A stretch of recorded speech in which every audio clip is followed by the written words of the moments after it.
So good afternoon, everyone. It's a great pleasure to have a wonderful guest with us today, Maria Lupita Gurule. But before I introduce her, I just want to make a brief couple of announcements to everybody. But it's wonderful that you're joining us this afternoon.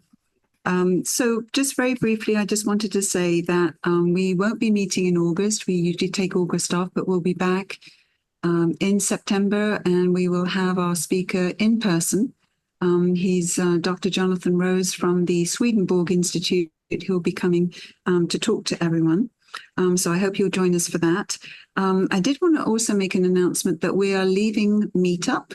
And the reason for that is, if you don't already know, they've really increased their prices to the point where it's prohibitive, and we're having to come off that platform. So we've invited people who've been following us on Meetup to contact me directly by email so I can add them to our email distribution list. And for anyone listening who's interested, it's angiewq09@gmail.com. So I hope you'll reach out to us. So let me turn now to our wonderful guest today, Maria Lupita Gurule. I met her for the first time last summer at the IONS conference here in Northern Virginia, and was blown away by her presentation and immediately asked if she would speak for the group. And it's been a year, but we managed to get her on. She's a busy lady. I also would like to collaborate with her sometime in the future regarding some writing that I'd like to do. And she'd be happy to help me with that. And I'd be happy to help her with anything that she's writing as well. Now, Maria Lupita had a near-death experience back in 2000 when she was giving birth to her second child. And she actually was on the other side for about 8 minutes. And she's going to be telling us all about that experience and everything that she's been doing since that has been informed by that, that is informing her soul journey. She's also been described as, she's really the coming together, the melding of Anita Moorjani, Dolores Cannon, Saint Teresa of Avila, Edgar Casey, and a female Matthias de Stefano. So she brings all of those different elements into play in her own way. So we're just thrilled to have her here this afternoon. And without further ado, I'd like to hand it over to her. So welcome, Maria Lupita. Thank you so much, Angie. Thank you so much, everyone who is joining today. I am deeply honored to have this opportunity to be able to share my experience. As Angie said, my experience happened 24 years ago on the day I died, on the day that my daughter was born. It wasn't because of her birth. It was because of a surgery. I had to have a tubal ligation. I had 2 very difficult pregnancies, and she was the result of a second induced pregnancy where my body just could not handle the process of creating an entire other being. So it was really extraordinarily taxing on my body. I ended up having preeclampsia that also it transformed into a condition called HELP, which is hemoglobin and elevated liver platelets. And it's just a life-threatening condition for both the mother and the child. And so both of my births were induced. My first child was 10 weeks early, miracle in and of himself. And I began to have experiences from that birth experience that out of need, I began to recognize something really extraordinary and miraculous. Now, because he was only 10 weeks and he weighed but only at his lowest 2 pounds and 7 ounces, it was really a true miracle that he survived. I was not able to see him through his birth 3 days after giving birth to him because I myself was connected to all sorts of machines and unable to see him.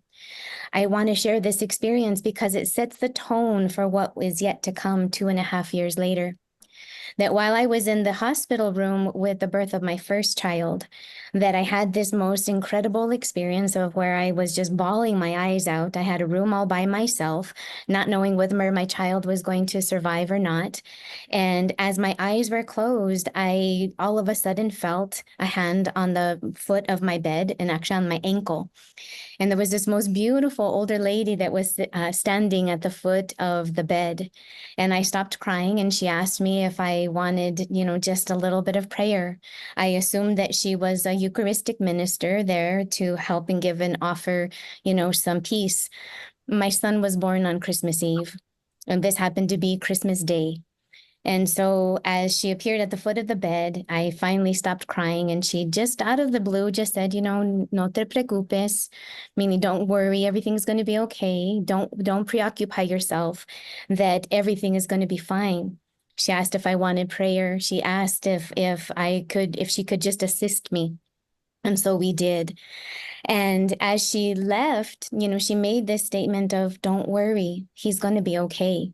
Well, I hadn't shared with her anything about, the birth of my child, anything that had happened. And as she walks out of the hospital room, I noticed that, from the doors continuously opening and closing, that I was directly across from the nurse's station.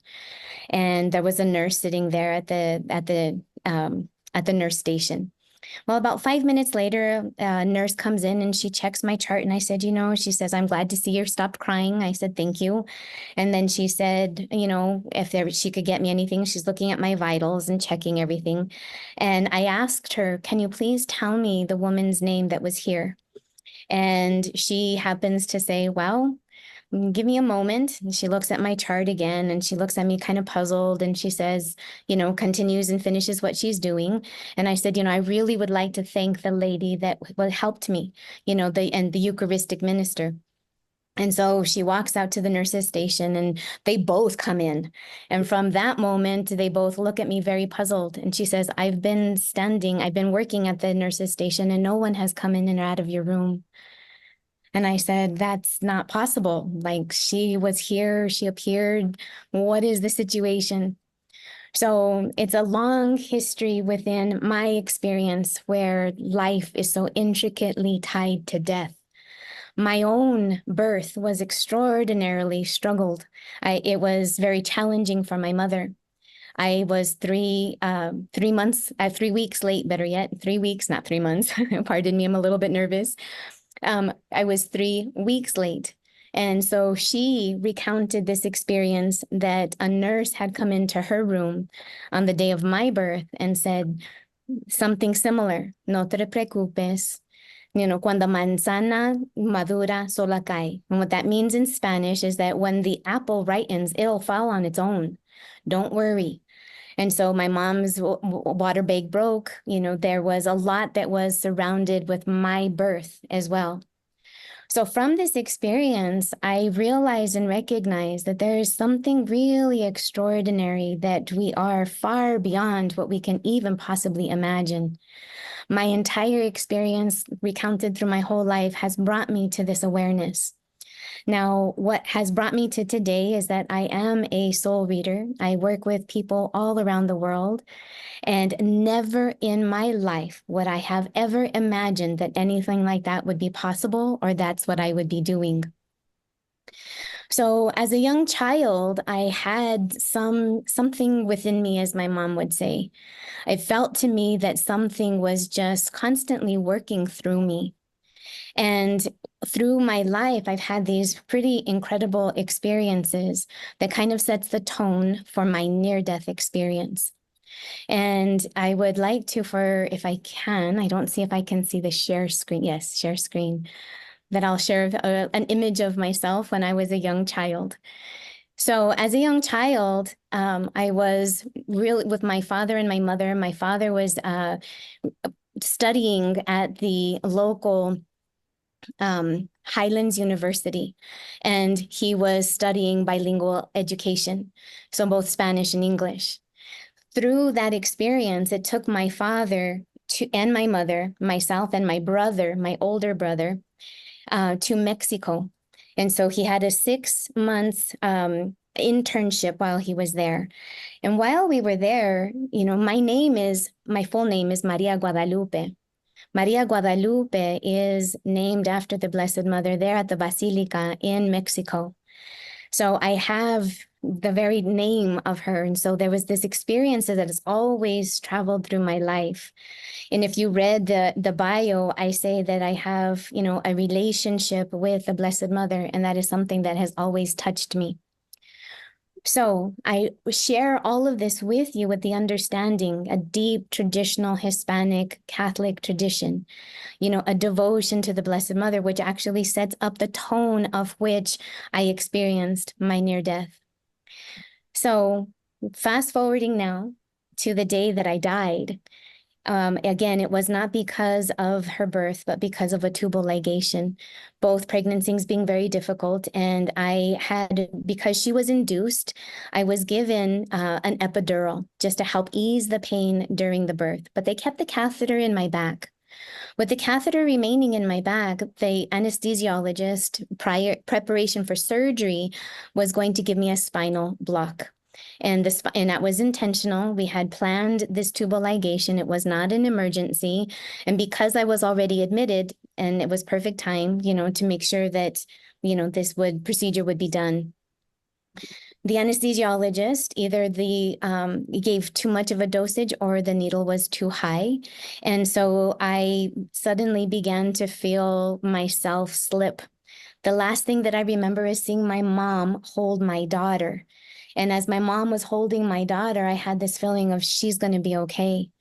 And the last thing the anesthesiologist asked me is, Miss Martinez, because I was married at the time, Miss Martinez, are you okay? And I slipped. And the last thing that I could have it's conscious awareness, because our consciousness is not within our mind. It is part of that eternal part of ourself. And I found myself floating above. And I thought, this is so strange. Why are they pushing this person in front of me? And it was, don't they know I'm going for surgery? And I realized that's me.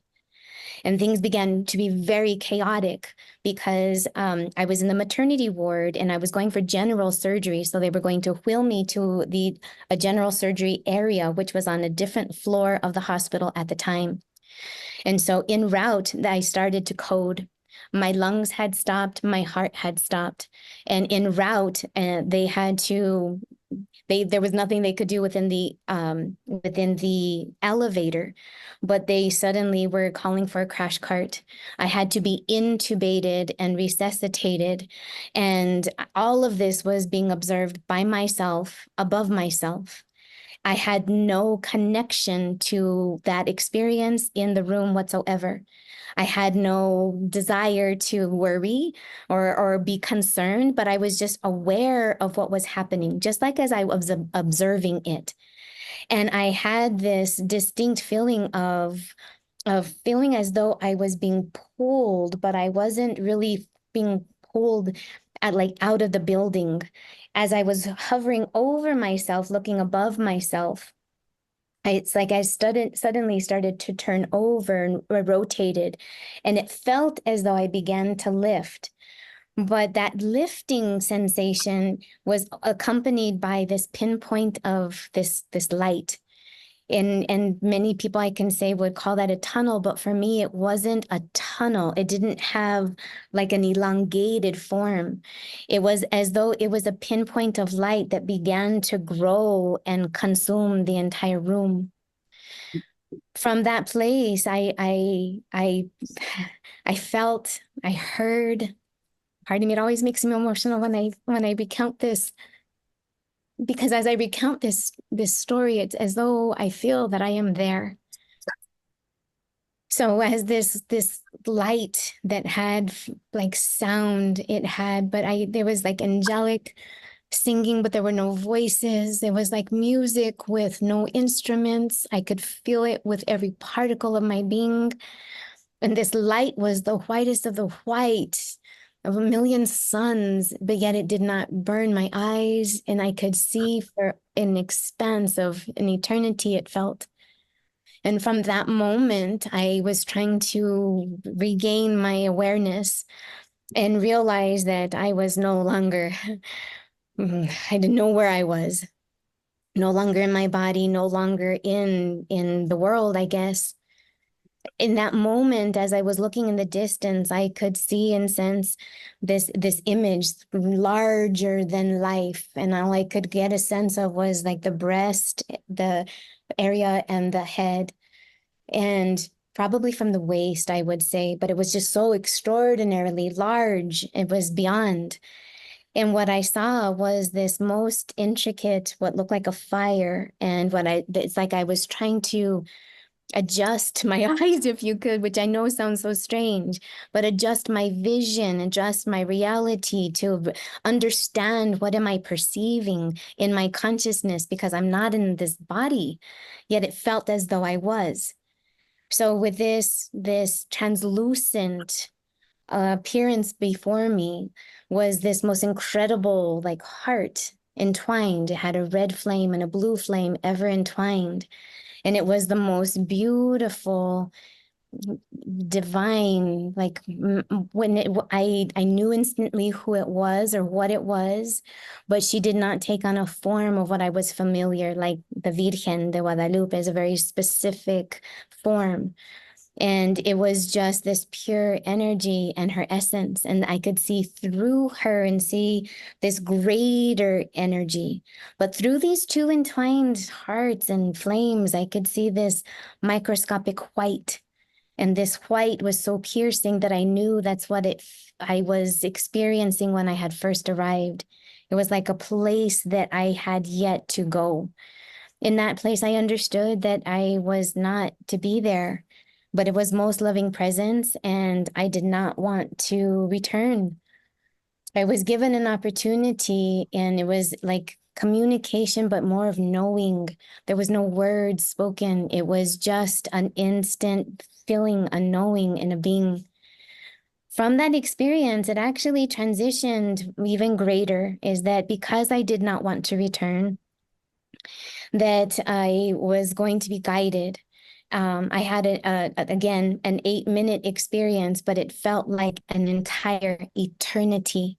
It was as though I was about to almost go through an entire experience to help me return.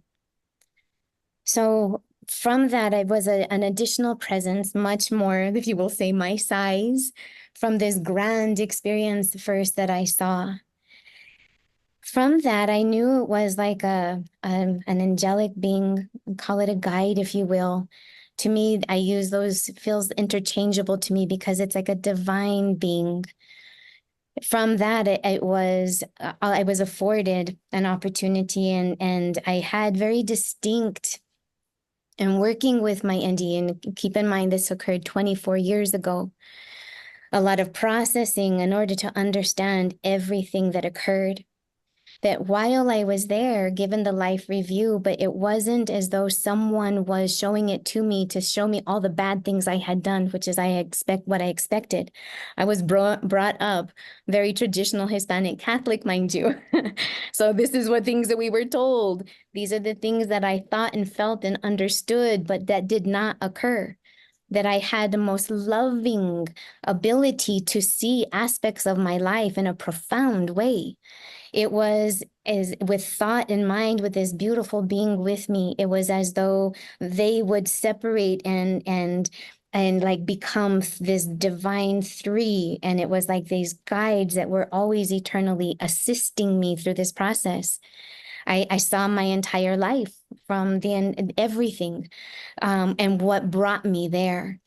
I was processing some really difficult things at the time. And prior, what led up to this, my birth as a really challenge and most extraordinary in my life, I did not know how I was going to endure it. I was probably the most anxious I had ever been, ever. To me, it felt like a matter of life and death. And that was the issue that I didn't want to face. Life is hard. We don't know how we're going to face life. And I did not want to. I remember even as 8 years old thinking, I want to go home. I was home. There was nothing that was going to deter me from leaving that place. But through this review and processing, a very difficult violation that occurred to me, that against me, and I was processing it and finally understood is like all of these trials that we lead up in life, that we are like bindings that hold us and that deter us and prevent us from really fully feeling our essence and the truth of ourself. That as I was reviewing this, I couldn't it couldn't reconcile it. I could not release yet the human emotion of it. From that experience of this review and that difficulty, I had an opportunity and was greeted, but yet again by the same being, and again always accompanied by again a different group of three. This first seemed to be like a group that was assisting me with the review process of what my life was to be, and the second group was all about healing. And so for as best as I can explain, is like taken to this most incredible, what seemed to be this healing temple of this golden light. It was not liquid, but yet it poured, it had form, and it felt like I was immersed in that liquid light. It felt like an acid, for lack of descriptions, that it was fizzling away all of those bindings, kind of restructuring, releasing, helping to mend. I was releasing the physical violation that I experienced, as many oftentimes women do, unfortunately. And so as all of that was being released from me, I was lighter. I felt, I felt the imprints of my life removed from me as though it had happened to someone else.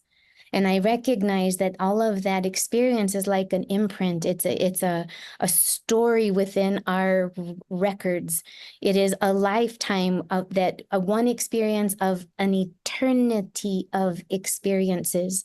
And beyond that experience is a grand soul, an eternal soul, a soul that has many incarnations, a soul that is a spark of something magnificent. And from that new perspective, the release of the human story, the bindings of the pain of it, I was able to review it with such clarity. And from that position, in returning to the first group, if you will, it was as though I was in a sacred place, that like it was a living library where you could look at an image and the image would come alive. And then I could like project myself into the image and be in it for a snippet of time, and then change positions with the being that had done the violation or whatever I was processing in the moment, with absolute clarity and understanding that, oh my goodness, this is something that I understood could potentially happen, and the hopes that this person, or people or things that have done things would choose something else and otherwise. We're in this grand process of healing a lot of different things. All of this awareness I speak to you of 24 years of processing.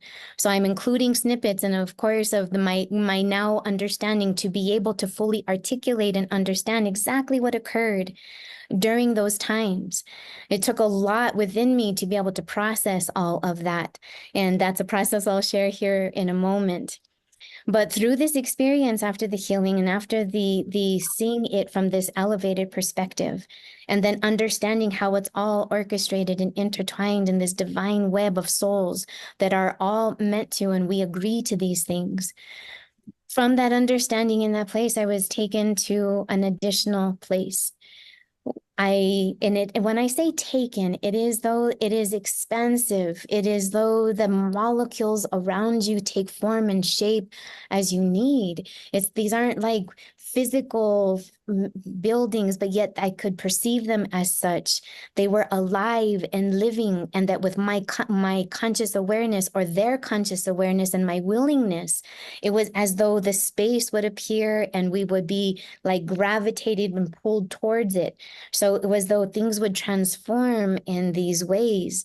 So like it's most incredibly difficult to explain, and I try my best to use the words that we have and are given.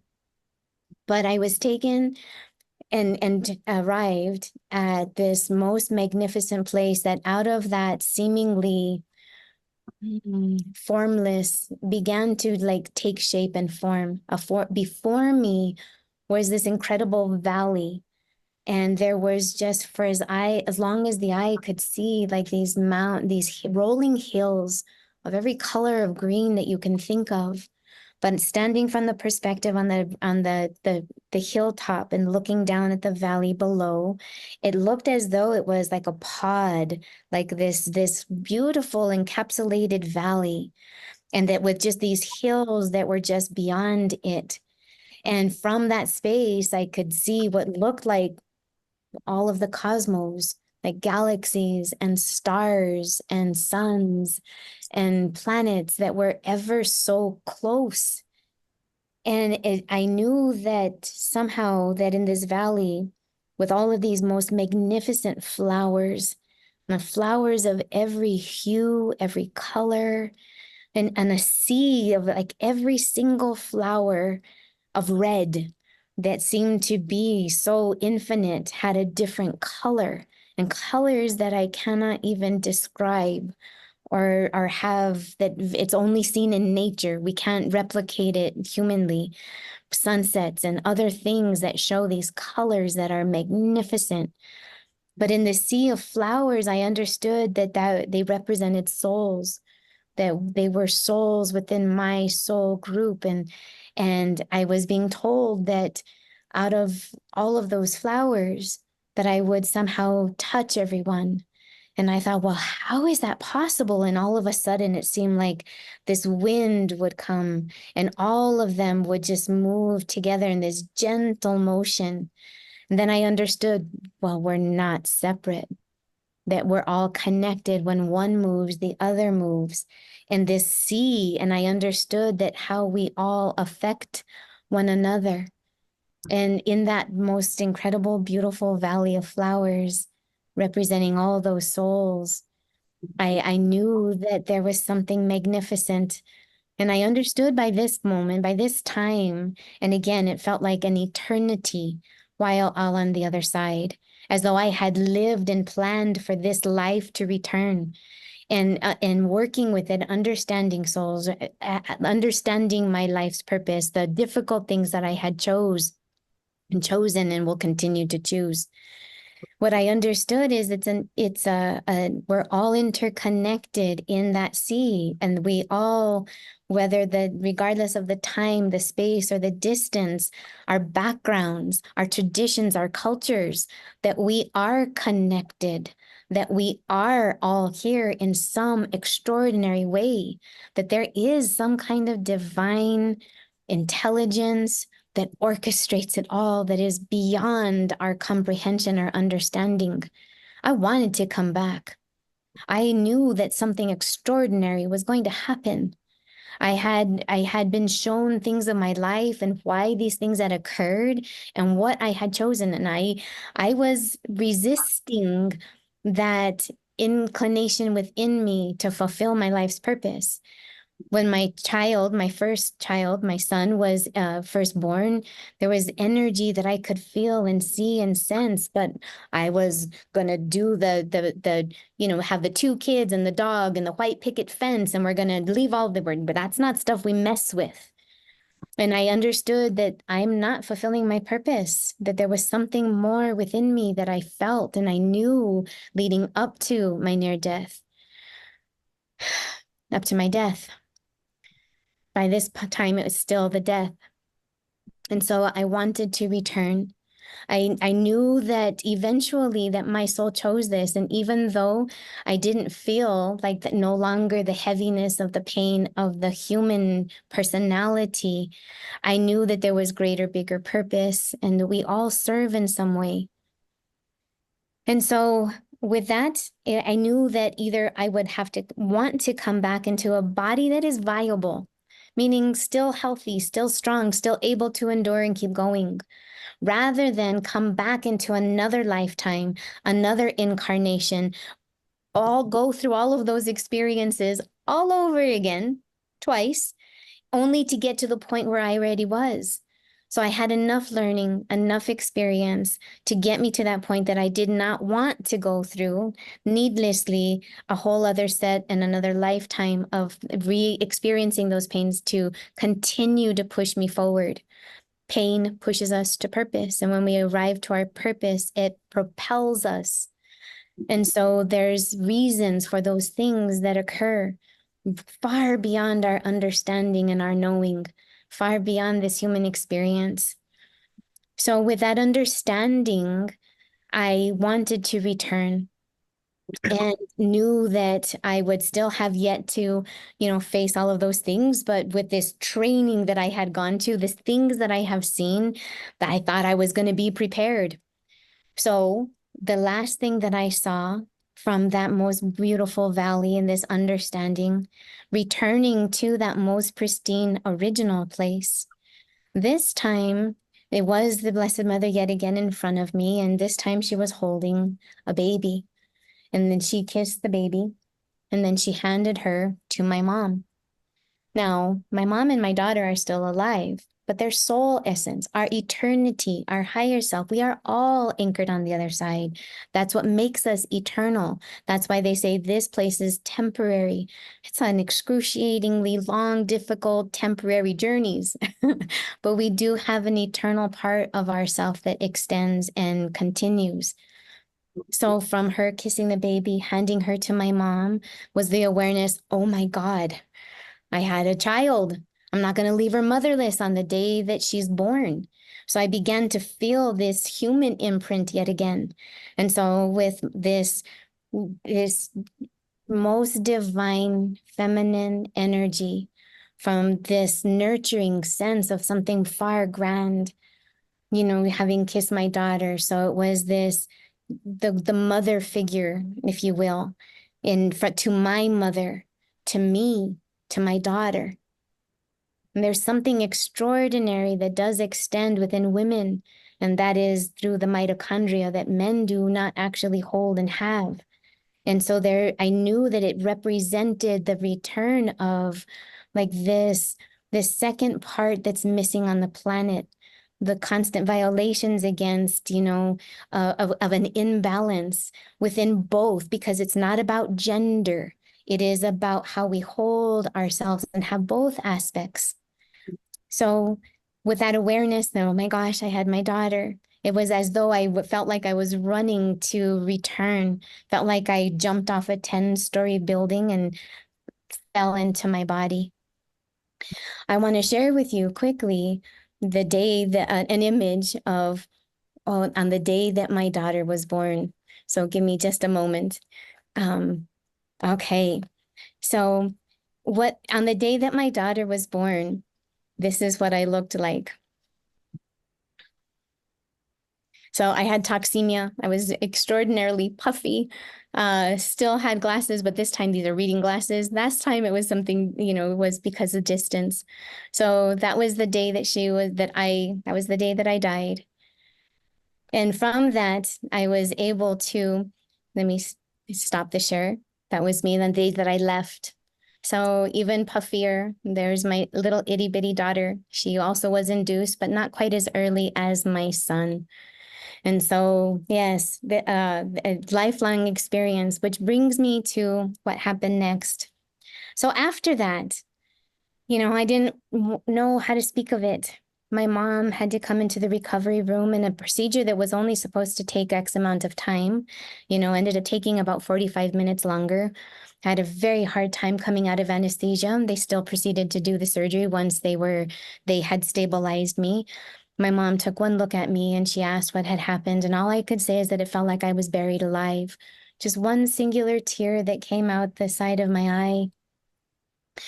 So out of that, I had two children by this time, a 2.5-year-old and a new infant, and still had to face life.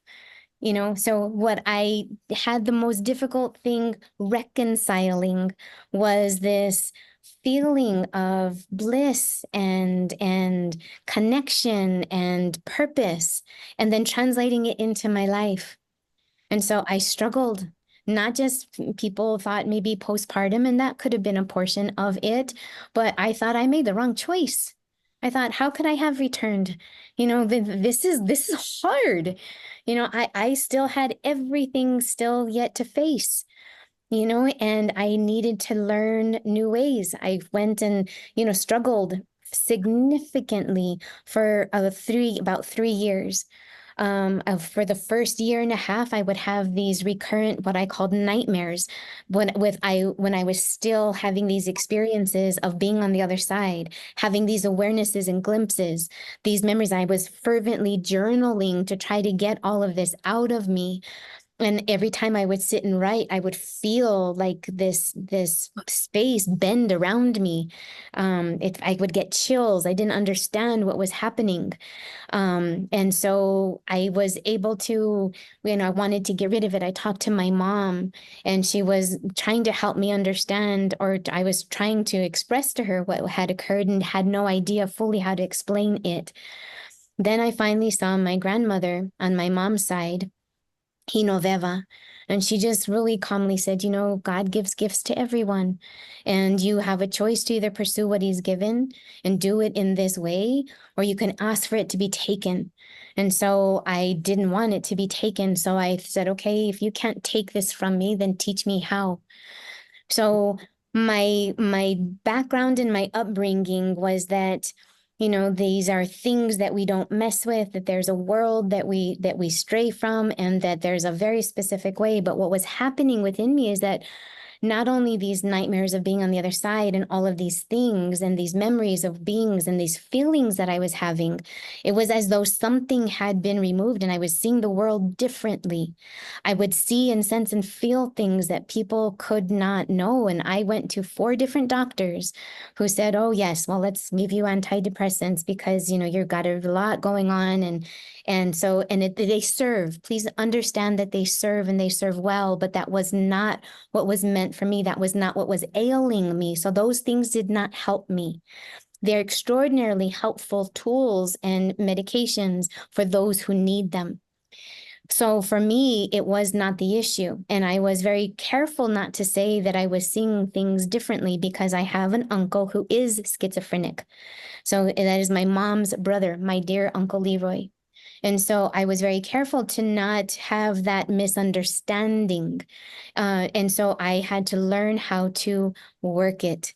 As I prayed a lot, I decided to allow myself to see what this was about. Because when I stopped resisting it, it felt better. Something within me felt better. I began to say a prayer to myself that what I was asking for is that an infilling of what I call the Holy Spirit, but it's a frequency, it's an energy, it's a vibration and a way of living and being. Whichever word you choose to use, it's semantics. It's language for the same thing. I was seeking peace and I wanted to feel better in myself. I wanted my mind to be elevated from the troubled thoughts that I was feeling.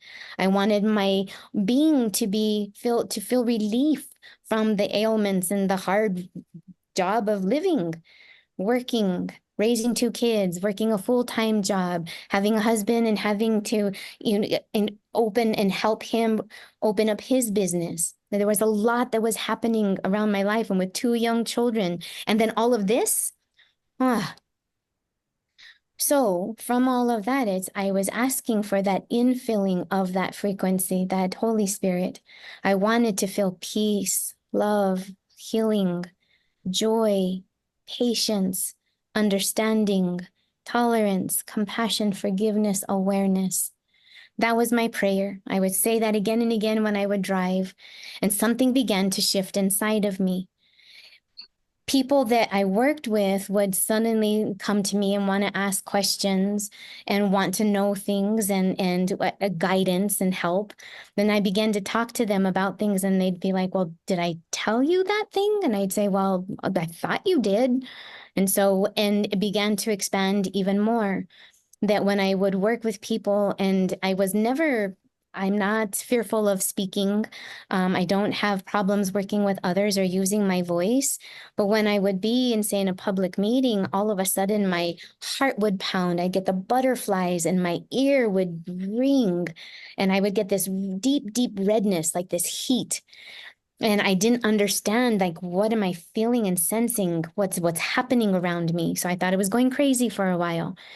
And then finally, in a meeting that I was at, we were paired into groups. not groups, pairs. We were paired up and we had to do this exercise, just kind of like introducing ourselves.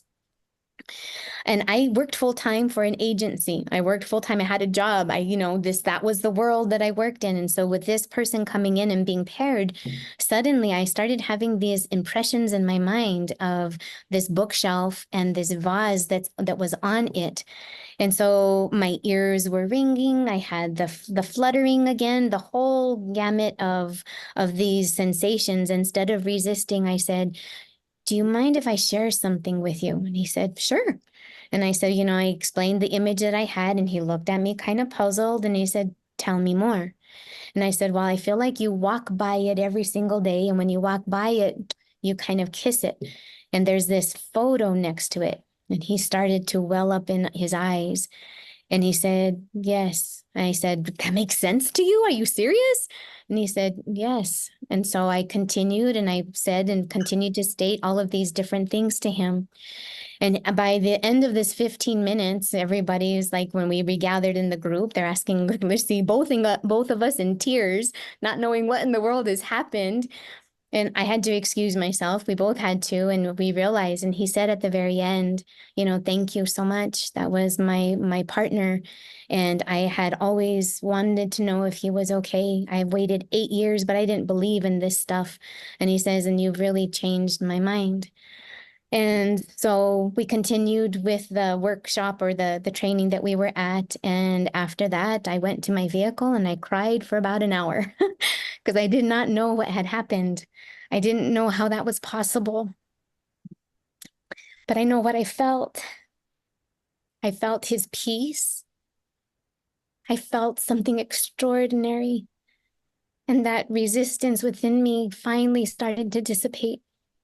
I began to recognize that when I would feel those sensations, that something is abound and that is calling my attention to, may I have the courage and the willingness to share it. Now, because of my background, this is something that, we don't mess with this. It created a lot of rift within my family. Pardon me. I had difficult being able to share this because, again, it was thought of as something that we don't mess with. So it took a lot of healing within my family, but I know that the more that I pursued the calling of my heart and soul, the more that I could feel myself enlivened and I could see the result of people.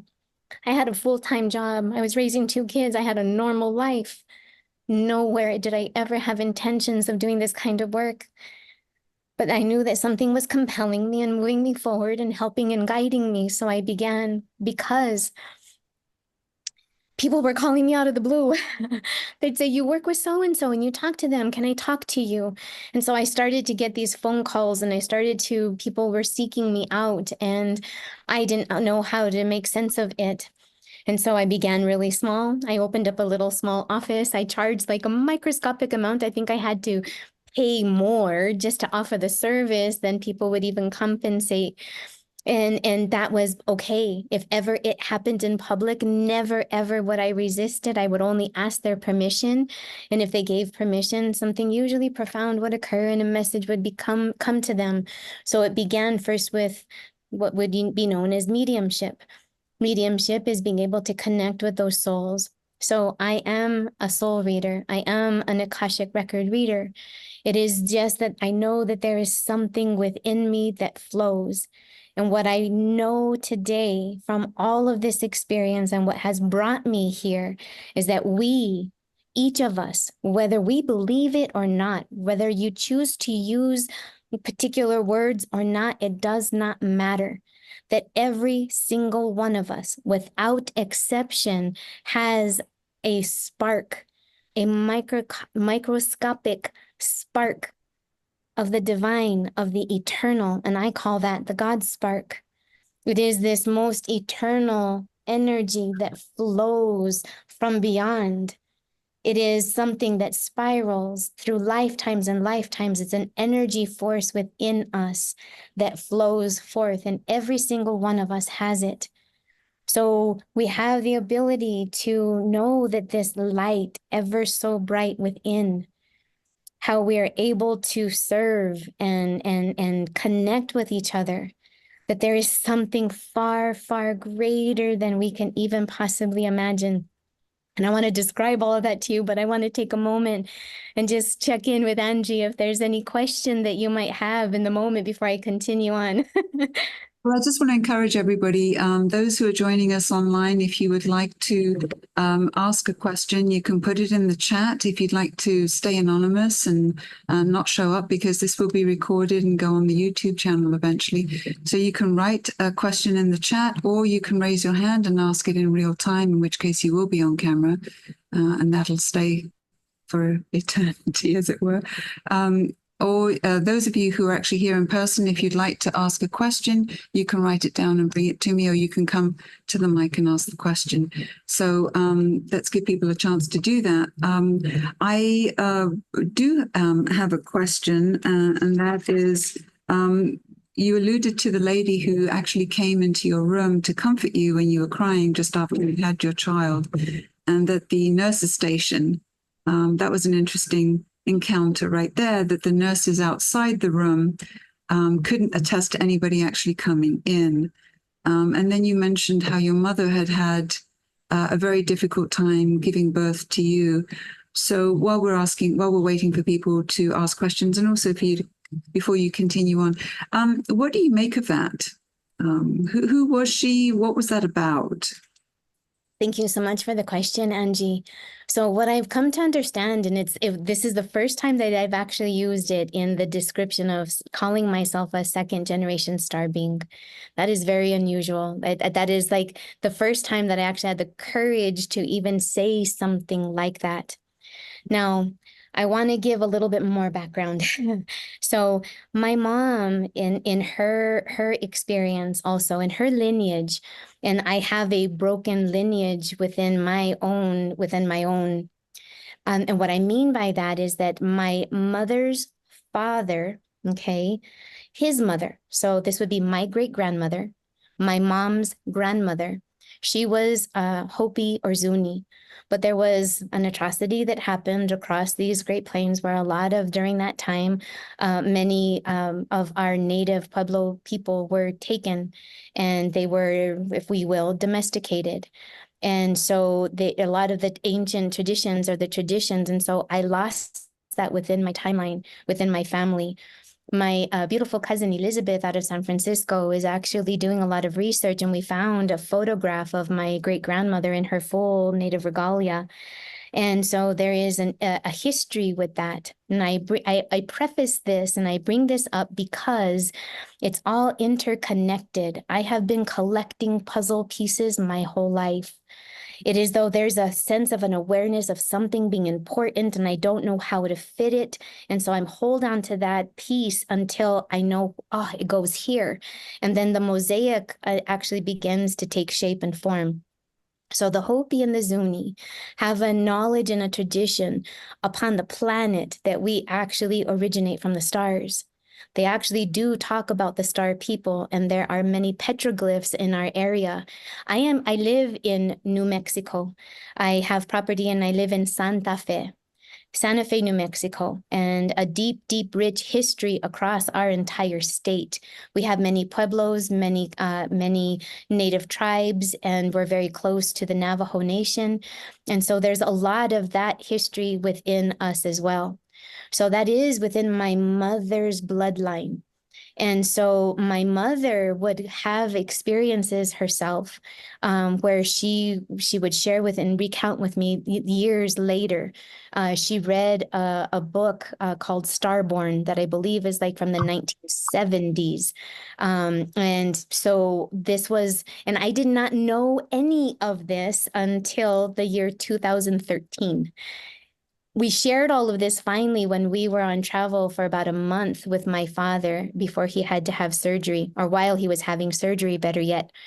And so what I believe that woman was, first to my mother, then to her, then from her to me, and then what I experienced in the NDE was this line, this this cosmology, this story that is actually unfolding, that is much greater than just the human story. That there are those that are upon the planet that have chosen to incarnate here at this time, that hold this divine knowledge and wisdom within us, to be able to share it with the world, to awaken and to understand for what we all are. So I feel that there is this continued, I've had extraordinary metaphysical experiences that are beyond comprehension and understanding from the time of my NDE up to now, 24 years later. So like all of this has evolved and emerged in an extraordinary way to understand that there is something really grand that is happening on the planet at this time. So the title of the talk is, okay, that we are makers of the new earth. And this is truly what it is about, is that there are many people and so many souls that are upon the planet. Now, I am a soul reader, international. I work with souls all over the planet. Those who actually do the really vital, critical work to be able to help to make this shift and change upon the planet. And it's extraordinary, the things that I have been able to see, sense, feel, convey. They have a deep, deep knowing within themselves, these imprints that extend from many lifetimes. Many of us having awarenesses of having been here in ancient times, trying to create the planet so that we can become the human that we're experiencing, that we're beginning to experience, and that we're evolving into. It's like we're becoming more of this divine being, this homo luminous, if you will, that we are here to be this being that has and carries something really extraordinary that we don't know we have. And when we know that we have it, we can actually reach into something and how it blends and merges into something greater. What I call a spirit and soul fused being that operates in a very different way. Our life then doesn't become these occasional moments of prayer, these occasional moments of meditation, that we begin to shift our way of being and thinking on the planet, that our life becomes what I call a living prayer, that everything that we do, that we can choose to see it with greater eyes, we can extend compassion, that we can make choices that are very different, that ripple around the world, just like that sea of flowers. So the lady who came, just help me understand, the lady who came to comfort you, do you believe that that was an ancestor, somebody who's already passed but was coming back to comfort you in some way? To me, it felt as though it was more an embodiment, because there was something pure within her. She looked like a little lady to me. She was like this little old lady, white curly hair, but there was more the essence that she carried, something much greater and divine within her. And I feel that she was like an embodiment of the Blessed Mother, like made manifest, because it was so nurturing, so calming, so loving, so like everything within me completely transformed. Now, I neglect to say that my mother's name is Bernadette, but her middle name is Maria Guadalupe. So I'm Maria Lupita. Lupita is a shorter version of Guadalupe, and that's where it derives. So I feel like that we've had this constant, even intergenerationally, this touching of this divine feminine energy. I feel that what appeared to her, and she was also an older lady, but she came in the form of a nurse. And the way that she described to my mother, so difficult pregnancy, then difficult birth, difficult pregnancy and birth, and then the death experience. So I feel like that is an energy, that is an imprint that extends beyond. I had, while I was in Mexico with at 3 years old, we went to the Basilica and we could actually see the tilma. It's a cloth where the Blessed Mother made her appearance to Juan Diego. And that is a miraculous artifact, a piece of material that's like one of the most coarse materials that's kind of worse than a burlap sack. I think they're made out of agave and a couple of other really hard, coarse fibers. But she had an imprint. And when I was 3 years old there, we were staying in Acapulco and a couple of other areas around Mexico City. And wherever we were at, there was a pool. And I remember like just going under the waters and seeing like all this golden light. And in that moment, I had, call it a vision. I don't feel it was an NDE, but who knows? I could have slipped under the water and taken in water. Who knows? But it didn't, it was more of the vision of the lady at the time, even as a young child. And she was like, oh, no, it's not time yet. But I was so excited. And I would call her my golden lady. And so that imagery that it kind of dissipated, of course, as I got older, and then would think back, on those times of, well, that was just an imaginary friend, but there was something that has always been with me my whole life. Would you like to continue with your story, or do you want us to go on with questions? If there's any questions, I'd be glad to answer them. Okay, so we have a question from Patrick. Thank you for sharing. What can we all do to hasten this global transformation, and how does your soul work help individuals in this regard? Okay, wonderful. Oh, I love the question. Thank you, Patrick. So what we are all meant to do is that we can't change another, right? And that so many of us are thinking of things that are outside of ourselves. If the world would be better if only they would stop XYZ. The world will be better if, right? So it's usually looked at in this world of opposition. And so what I know in this time of this golden age, the makers of the new earth, is that what we are here to do is to become the embodiment of it. That we will be that fire, that most profound fire inside of our hearts that actually change the world, one singular soul at a time, by choice, individual choice. I choose to show up in the world differently. I choose to extend compassion. I choose to see things from instead of the world of opposition. So we are in this world of dichotomy, duality, of opposites, okay, polarities. So we see black and white, up and down, good, bad, right, wrong. Yes, we do. We have those, but those are really a spectrum. When we understand that when we see these two opposing forces, that what looks like a force is actually part of one singular whole. And when we understand that, we can begin to operate differently, think differently. In order for this world to be different, it requires each individual to make individual singular choices that will lead to the masses. And so we must be willing to be able to open up in that regard. And so my services truly is really about, it's quite incredible. And I do have a couple of stories to share with that, is that one, it is really what your personal soul needs. And this is why I liken it to that of Edgar Cayce, like the sleeping prophet. Many times when I'm doing my work, I actually I call it pop out, but it's more of like a deep communication that's just flowing through me through images, sensations, feelings, sometimes sharing things that have happened in past lives, things I've shared that seem so pronounced to me, and the person's looking at me like I'm crazy, had not even happened yet. And one of the stories with that is that this most beautiful lady wanted to know about her dog. And so I also work with animal energy, life energy. So even animals.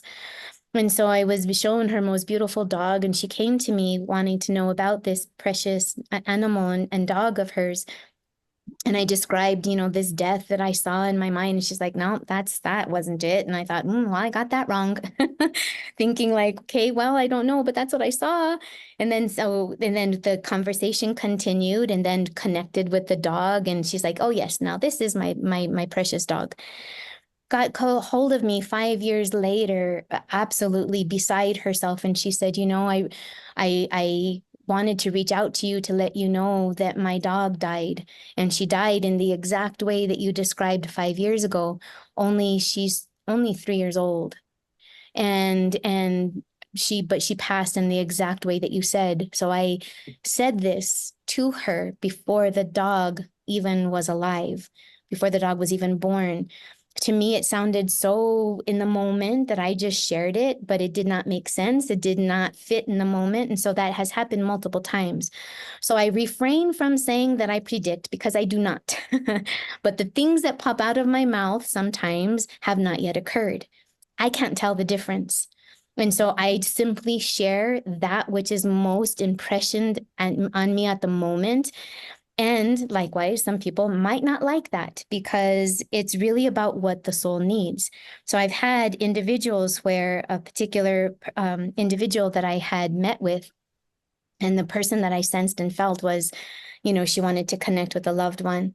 And being able to pass on messages and saying, okay, well, I'm sensing an older gentleman and he wants to convey, not older to me, her contemporary, and said, all this apology. And she says, I don't want to talk to him. And I said, okay, but this is what's happening. She says, well, I want to connect with my daughter. And I said, well, she's here and I feel her and it's courtesy of her. And she's saying this. And I passed on messages. And I said, however, so I continued with the gentleman, and she was livid beside herself. Turns out that it was her ex who had crossed and I guess they had a very difficult, challenging experience.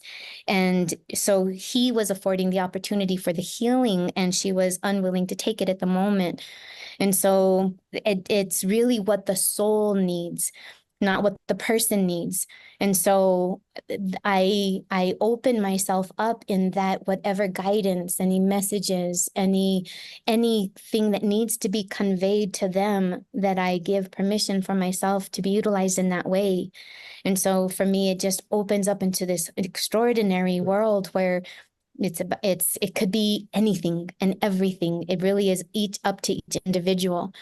So the way that I would best assist is that if it truly is the desire for a person to want to learn how they can personally, shift into something, if they're processing something. So the work that I do is very, very personalized, but yet I try to bring this knowledge universally because it affects us all. So just to piggyback on that question and to help me understand a little, in order to affect global transformation, it has to be done on an individual level. It all starts with each one of us.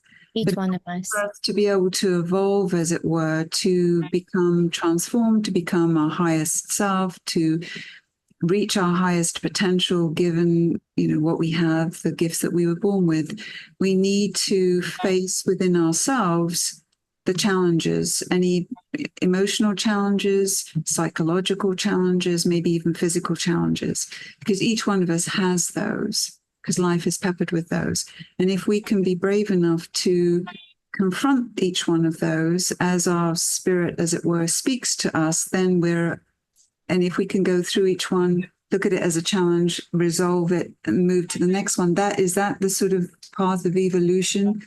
And if everybody could do that within themselves, then the planet would be transformed, because people wouldn't have the prejudices and the anger and the emotional stuckness, the early traumas. They would work through them and become more evolved and become easier people to be around. Is that what you're saying? That is absolutely correct. Okay. And to take that even further, it truly is, because when we don't feel good, we look outside of ourselves. Something or someone is to blame. Yeah. What we seek is that all of that peace, all of that compassion, all of that goodness in life that is available and afforded to us is all indeed there, but it is the one place that we dare not look. It's the one place we refuse to even accept that it exists. And it's the one place that we don't want to look at. And that's inside. That's inside. Okay. Because it is truly a journey of introspection, reflection, and not in a selfish, self-absorbed way. It has to be in a way of looking at ourselves with such truth that we're not hiding anything from ourselves, and we're not, blocking and projecting and hiding all of these things. So what I've learned from my NDE is that when I return, I want to be completely transparent. And it doesn't mean that I air out my dirty laundry for everyone in the whole world to see. It just means that I am not harboring those places inside of me anymore, that I am not holding pains within myself that I am not willing to address or assess. And I'm no longer carrying that pain on to others. And that, again, we look to outside. The world would be better if they would. That will never, ever occur. We will only continue to remain in that duality. And that would be what's called this heavier density energy of living, this third density. It's a frequency. Okay, so every single one of us is an apparatus. Our physical bodies are a divine instrument to hold your essence. It is, but we are not of the body. So we hold the body in such regard of materialism, the external world, but we really spend very, very little time in ourselves. Most people can't stand sitting by themselves alone in silence. They either have to have a TV on in the background, or they have to occupy themselves with someone, or, you rarely see people going out in public because being alone or being in silence is uncomfortable because of whatever that might be feeling. It creates a lot of anxiousness and uncertainty because we don't know ourselves. We're not familiar with who and what we are. We don't even know what we carry. And because other energies on the planet knows what we carry, they know the power that we are. They understand exactly what we have the ability and the capacity to be. We are extraordinary beings with such immense power that our heart centers, oh my gosh, it's if you ever follow any work with heart math or understanding that our fields are measurable. That we extend beyond our bodies, that we don't just limit it here to our skin, that there is something that's really intrinsic about our experience. So in the inner earth, okay, there's what's called mycelium, okay, which is all this deep energy that is all interconnected with all the plant life and all the tree life. Within us, we have fascia. Fascia is this webbing and this tool that actually goes and extends through every single part of our body that looks exactly like mycelium. In the brain, we have our brain that fires, and the way that it works, we have synapses. And it looks like this divine web that looks like the mycelium, that looks like our inner structure of fascia. And then we have the cosmic web that also looks like this most divine, intricate space that looks like the synapses, looks like the fascia, looks like the mycelium. Okay, and we are all interconnected in what I call the sacred living library. It's not a place that we go, it is a way of being. This fifth density is not like, okay, so it's not like suddenly this other earth is going to suddenly appear, okay, although there are many that do feel that way. And if you think of quantum physics, yes, that is exactly possible, but we're not going to go into those expanded places at this moment. For this purpose, it's a way of feeling. We have to learn how to operate. How we feel is most important. If you're not feeling good, there's a reason for that. It's a guidance. So we have an inner part of ourself, and we need to get to know that inner part of ourself. That intuition is the language of our soul. Intuition is the language of our soul, and our soul is speaking to us and through us all the time. All the time. If we have the eyes and the awareness to see it. If our mind does not talk us out of the knowing of our heart. So there's a lot to that. And but yes, at its core, that if everyone is able to learn to operate that, yeah. I mean, very few choose. Yeah, one of the most important relationships you'll ever have is the relationship you have with yourself, for sure. If you can get that straightened out, then you're going to be projecting all of that goodness out into the world. If not, you're going to be projecting out all of the unfinished business and that you have inside. So it's all sort of from the inside out, not the other way around. We have that backwards for sure. I do want to ask you some questions because it sounds as though you had the sort of traditional near-death experience to a certain extent, in that you were on the other side for about 8 minutes. You did have a life review. You did encounter some guides, some sort of angelic beings. It seems as though you have a very special connection with the lady, if you will, that goes back to birth and probably pre-birth, that which is very interesting and very nice.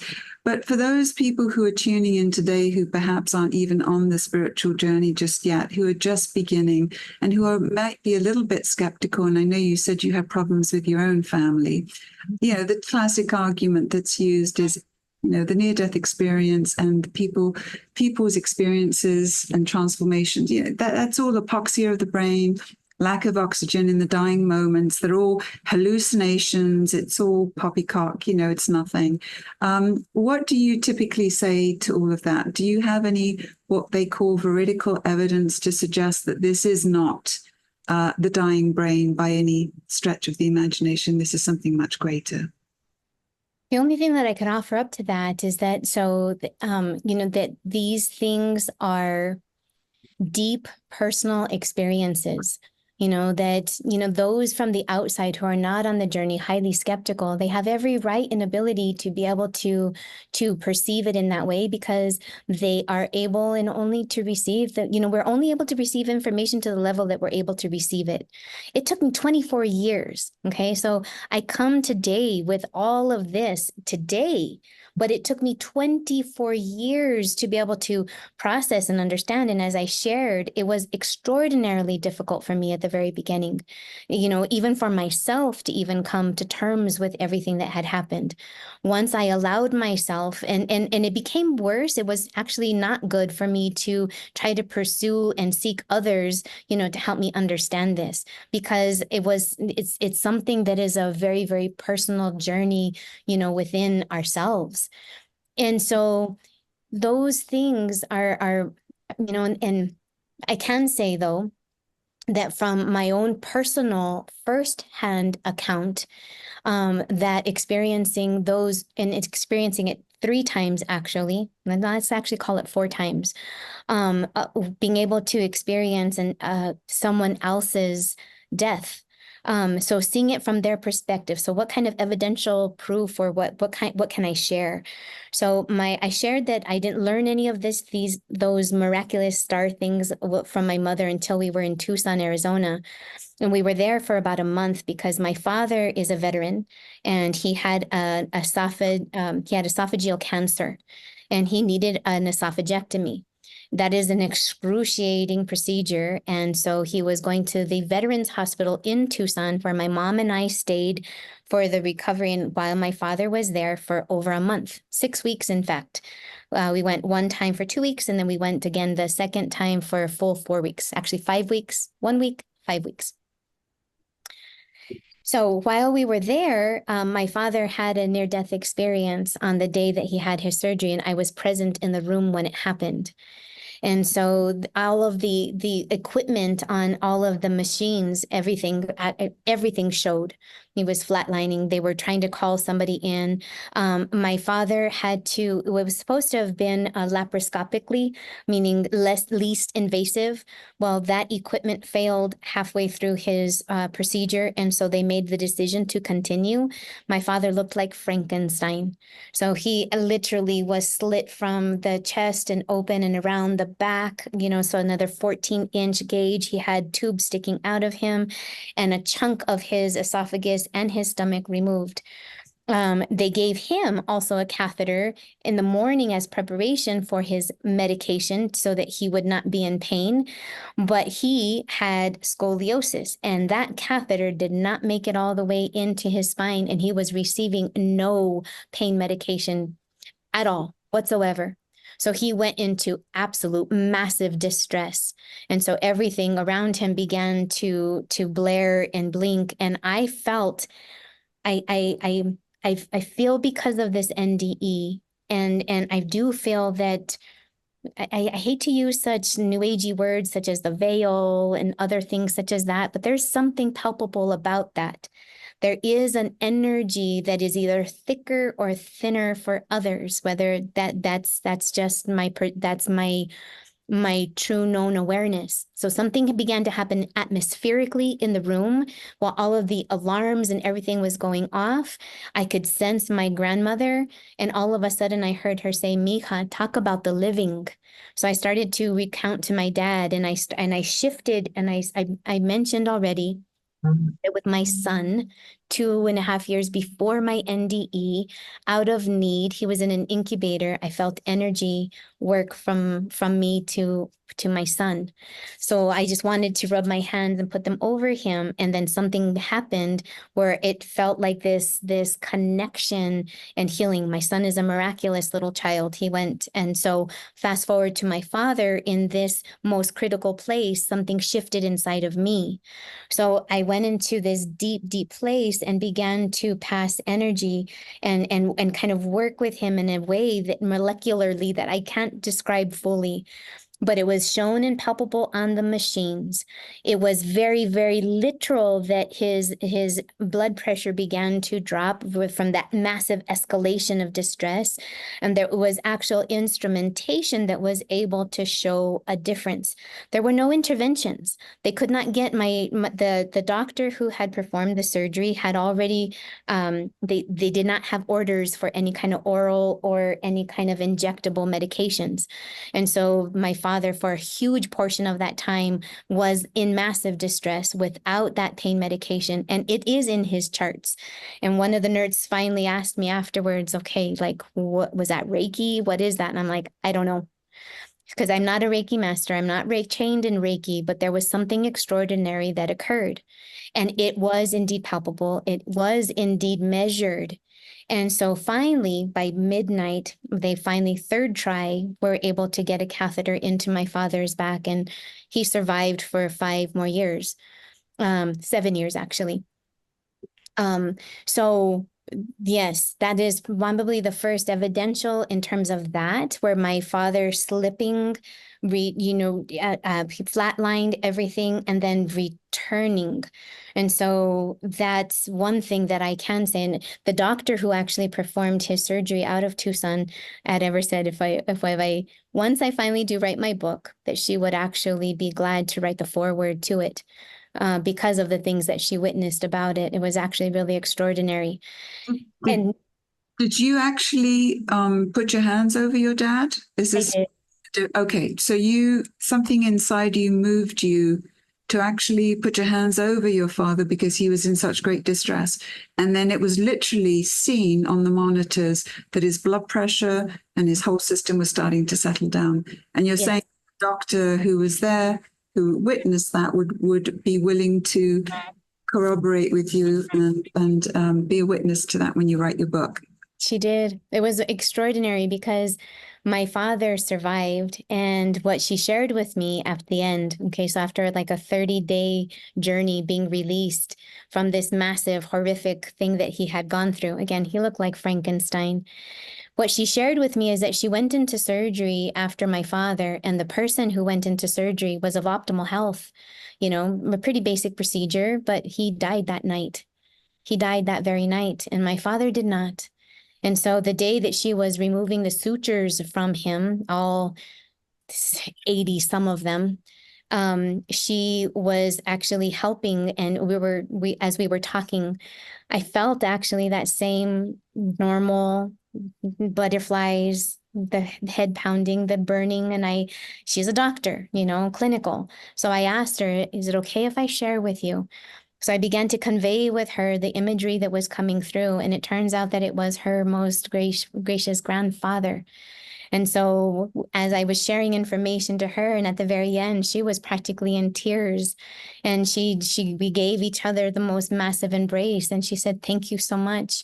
She says, "You have given me my grandfather." And I said, "Well, you gave me my father."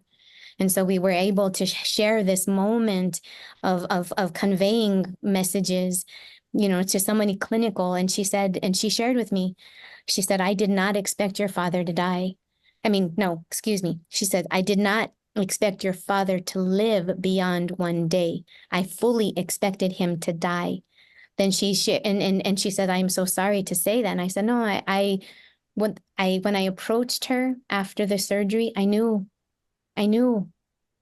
it was supposed to be minimal. It was supposed to be, it was supposed to be least invasive. But yet before even seeing my father and then just talking to her, she did not have the heart to even look at me because she did not expect him to survive at all. And my father's quite a miracle. He survived almost, where most people do not survive past 5 years. 5 people, 100 people have this surgery. 5 survive to year 5. And my father almost survived to year 7. Yeah. Can we talk a little bit more about your near-death experience in your life review? So that was an interesting one. It sounds as though you had quite an experience as a young person. There was some sort of violation. We don't have to go into details there, but it sounds as though your life review, it was very gently, very delicately sort of played back to you, and there was a lot of understanding that came from it, from the abuser, from your perspective. And can you speak a little bit to that in terms of what you learned? Absolutely. And I do want to clarify that even though there was, one individual being, I did have a group or a council. I would call them guides. So it was like one that seemed to be with me through every single one. But it seemed to be that out of this individual would be another 3. So 3 with the life review, 3 with this healing, 3 with the mounds. And then there was like another group of 3 in the preparation of my return. So it was like a total of 12. So I clarify that. But yes, the life review, what I understood is that it was harsh in the beginning from everything that I saw, because I was having such a difficult time processing it, and it was being shown to me. And it was like as though it was like a moving movie screen. It was like a device in front of me that looked like a book, if you will, or a flat thing. And it seemed like it could turn and stretch, and I could see all these slices. And it was as though it could, like, from our kind of technology, like cast and then seeing in greater than life in front of me. And then it's like as though I could like step into it and then engage with it. So it's a lot to describe and explain. But from that first initial, like seeing the atrocity, being taken to that place of healing, and then returning to the life review from a second perspective, without the heaviness, without the imprints and the binds. Oftentimes I would call that like a soul ER. It's like we are tended to when we have traumas. And I have experienced souls on the other side that have experienced extreme trauma that got them to their death experience, and then kind of having a sense of what they're going through on the other side. So I hope that answers the question. Yeah. Well, it sounds as though there were different phases, different stages, if you will, throughout your near-death experience. So you experienced some of the trauma that you'd obviously experienced in this lifetime, but then there was some healing. And then you were shown, and I haven't got the order necessarily correct, but the valley, you describe it beautifully as a valley of flowers. And then I think the message of the interconnection between living beings. And I think you call it the God spark, that we all, because we are creations of some divine intelligence that is beyond knowing from our perspective, that's what interconnects everybody. There's just so much there. And of course, you came back with some of the classic sort of psychic abilities, which you hear so many people have, a sense of just knowing. You gave the example of knowing that this lady's dog was going to pass away in a particular way 5 years, into the future, when the dog was only 3 years old. So 2 years before the dog even came into existence on this plane, you were tapping into those things. So there are some real classic sort of markers of the near-death experience for you. How would you characterize your experience as being maybe a little different from some of the ones that we've learned about Well, through ions? thank you. I didn't mean to cut you off. Pardon me. Yes, it may be perhaps difference in the level of detail of which I recount it. And I do want to speak to that for a moment because it's not like, I came out of it and it was like, oh, I remember it all. It's great. Okay. It was excruciating 2 years of nightmares. Okay. Of falling asleep and being there and feeling it and recounting it and experiencing it, thinking that it's a nightmare. So not understanding like what is happening to me. So through the course of probably about the first 5 years of my return, it was this deep, deep, deep introspection of trying to pick it apart and sharing it with very few people who would even be able to understand. And so I recount it in great detail, of all the intricacies and how it felt and how it looked and how it worked and all of these things because of all of that experience that I had upon my return. It's like I straddled in both places. I still feel as though I straddle in both places. I still feel like I am there when I can go into a deep place and it feels so transcendental that I am instantaneously there. And I feel that. And so I recognize that we all are. Our soul is eternal. There's only a portion of us that actually embodies these incarnations, not the whole of us. The greater portion of us is so safely already on the other side. It is only a part of our awareness that is here. And so and again, okay, quantum physics, okay, that where everything is simultaneous. If we go back to the Big Bang, okay, they call it Planck time. It's a different time, a measurement of time. Okay, we can go into different ways and different time points and even different lifetimes. So there's all of this quantum ability that because this is such an intricate far beyond our understanding. It's not just a little linear thing. So because I feel that just given who I am, I feel that this is indeed my purpose. I feel that I know that I agreed to this, from the get-go. I knew that something felt missing. Most of us feel that something's missing. We're searching for something. We're supposed to do something. And really, it's oftentimes just be willing to embody and to hold this energy and vibrate it out, even in the privacy of your home, that it doesn't require that we do these big, massive, grand things and we have to start talking to all these people. It just means that we can radiate out. We do affect one another. And again, because of this, I bring up this imagery of the intercore of webbing of the earth, the webbing of our body, the webbings of our minds, the webbings of the cosmos, that there is an energy that extends through all things that is inseparable. Okay, and when we know that, we can operate a bit differently. So I feel that mine is very different because of the level of detail that I recount to it. But again, I share 24 years when at the beginning I would be very, very much with everybody else of like, that lady's crazy.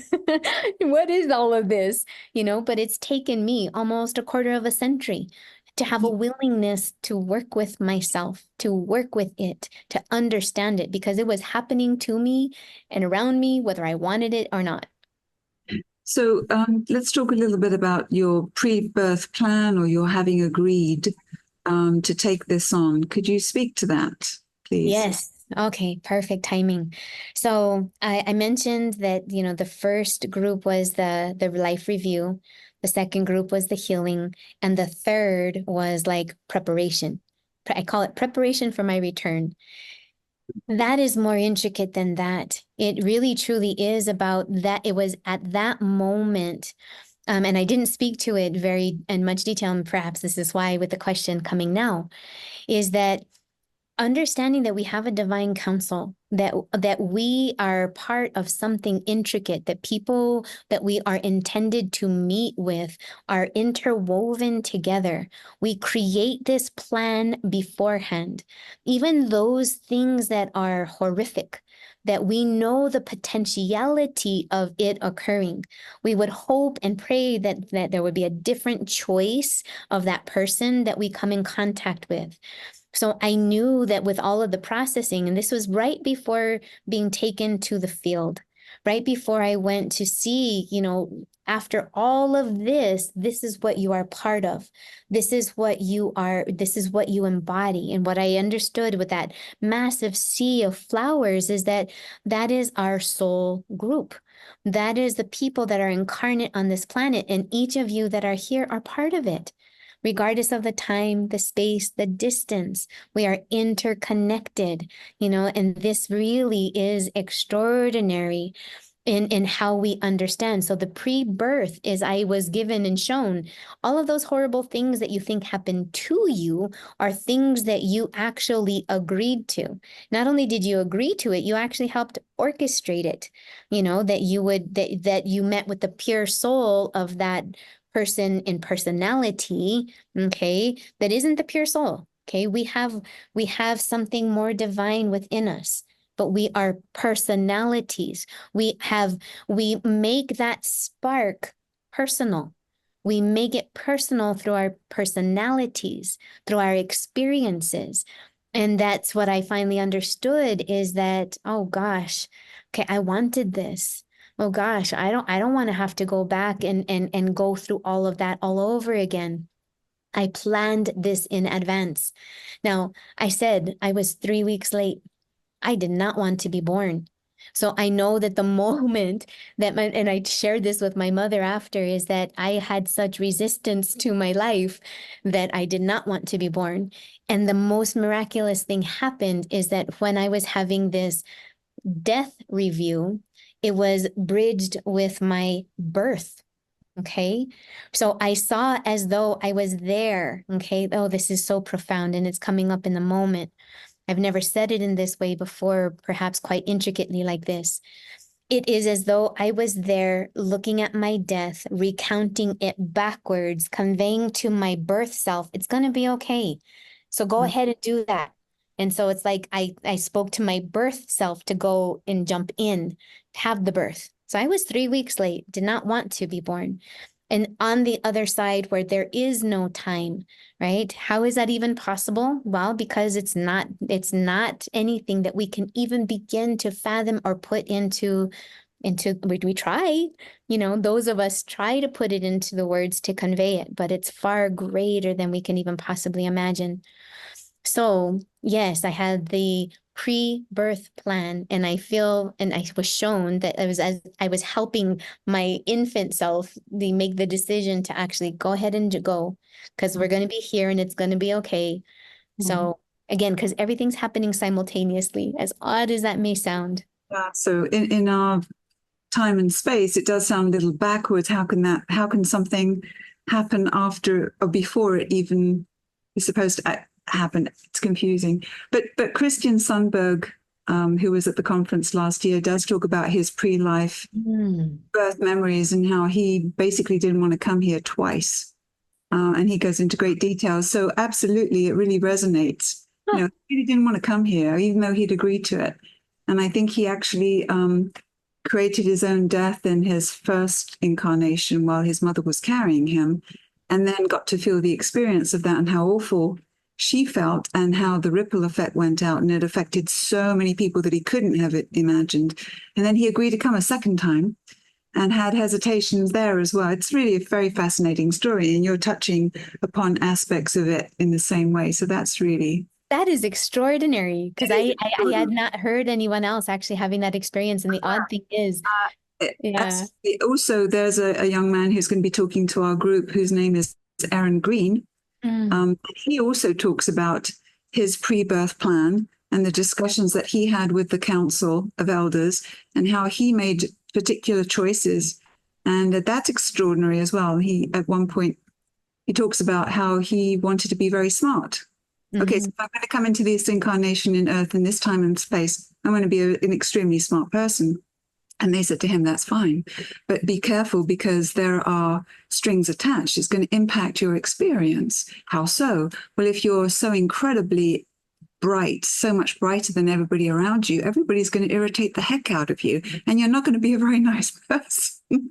Do you really want to take that on? You know, another one was, I want to be super good looking. I'm going to be male. I want to be, one of the greatest looking men on the planet. And they said, okay, but that's going to impact your experience because women are going to treat you differently. Is that what you really want? You're not going to learn some of the lessons that you might otherwise have learned. So anyway, just, some of these are just amazing. Well, that's so fascinating because that there's like these lines that kind of cross over into other experiences. And because I do this work and it's so extraordinary that I have the very rare opportunity to talk to others that have had their NDEs. And so I just barely discovered ions from last year. And it was through a client of mine, actually. And they said, by the way, are you going to go to ions? And I said, what's ions? And so I realized, like, oh my God, there's this whole world that I have been disconnected from, and I finally found my people. So I feel extraordinarily blessed to be able to be here, and I'm very, very excited to talk about these deeper things, at the IONS in Phoenix. So I will be there at the end of August. The end of August, in person. Yeah. 2024. Do you want to tell us about the work that you're doing with people currently? Yes. So the work that I do, it also, if I can share that because of, I have so many different things. It's like I don't know how to isolate just one thing, so that I work with and I can really talk to people that have their background in Catholicism to help them bridge and understand that. I have come back full circle, where truly that I do feel that there's such extraordinary beauty with that as well. I have experienced so many different things myself like where through light, signs through clouds, shapes and that take form, imagery of even my face that was painted a long time ago in this mural in Sombrio. So for me, it's like I go in so many different directions. So I have the Catholicism that I can help and talk to people and understand that, this divine feminine energy, that's about, the goddess and all of that we're trying to bring into the planet. There's all this star seed stuff. There's even extraterrestrial things. And then there's past lives and interlives, and it's all there. So that is where my passion is. There's so much more that we could possibly even imagine on this earth. If one person has a thought, it brings it into form. If it lives within their consciousness, it exists within the consciousness of all, even though I might not have that particular experience. In other words, I don't need to be an Aboriginal man in Australia to know that they exist. There's a whole way of life and energy that exists there, a whole different energy, right? And even though it's unfamiliar to me, it does exist. And who am I to look in on somebody else's experience to say whether it exists or it does not exist? That we are so incredible. This is really, truly an amazing time on this planet at this time. So we are the waymakers. We are the ones that are bringing in and seeding this new earth. That the time of this new earth is now. We're the ones that are making it, by how we choose to show up every single day. And so the work that I do is truly that I would like to expand upon it even further. So right now I just work with individuals one-on-one. I have actually had groups, and we explore a lot of different things. And it's really about what I call the technology of the soul. It's like we have a sacred revolution happening on the planet at this time, and that we're all taking back that divine power that we carry within. We are powerhouses. The kind of energy that we are capable of expending is extraordinary. That one micro burst of somebody's, violent outburst, could obliterate entire life forms on other planets because of the amount of energy that we produce. And it's palpable. Anybody who doesn't even have this ability, any skeptic or anybody can say, like, the terms, you walk into a room and you can cut the air with a knife. You can feel the tension. People communicate with their being before they ever open their mouths. So it's really, my passion is about helping to teach people what they are, what they carry, how to work it, how to engage in the world, and truly how we can, really be in this new way. Mm-hmm. How can people reach you if they want to work with you? Well, I have my website, which is just my name. And so it's reality-transcending.com. And so I have a lot of information out there, a lot of interviews that I have given as well. If they want to contact me, there's also a little connect or like ask a question button that sends me an email, actually. So that's a really quick way for me to be contacted as well. Mm-hmm. So we have a few more minutes. So what would you like to say as a takeaway for those of us listening, tuning in today?